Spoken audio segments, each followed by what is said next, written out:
There's an epidemic in college football, the transfer portal. Most of the time you can just sense which players are more likely going to enter midway through the season or not even halfway through. But what if I told you there was this QB with so much talent, committed to be playing for a head coach who is probably the best at getting his QBs to the Heisman podium and then elevating them to the pro level afterwards?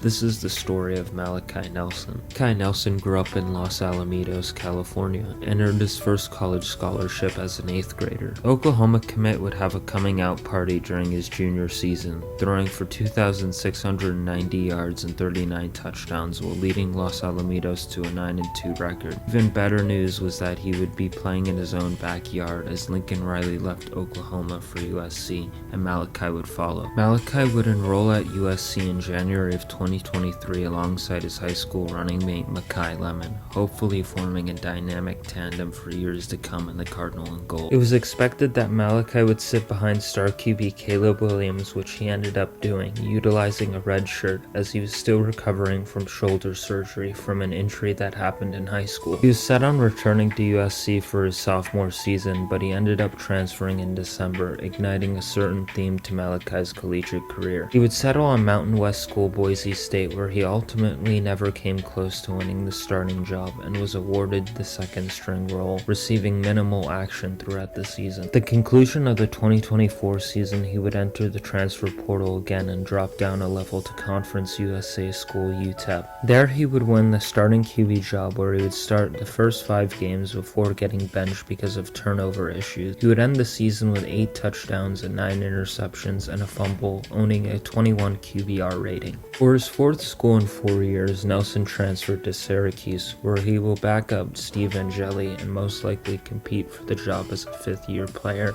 the year after. For so many athletes in college athletics, there's an itch to always get in the portal when things are not going your way immediately. It's easy to go elsewhere where you think you can elevate your game, but sometimes it doesn't always work out, and Malachi is a prime example of it. He could have competed for the job at USC during his sophomore year, made good money, or worst case scenario, used that second year to further understand Riley's offense. Maybe he could have been Malachi, who came into the relief as a starter when Miller Moss would eventually get benched, but unfortunately we don't live in a world of what ifs.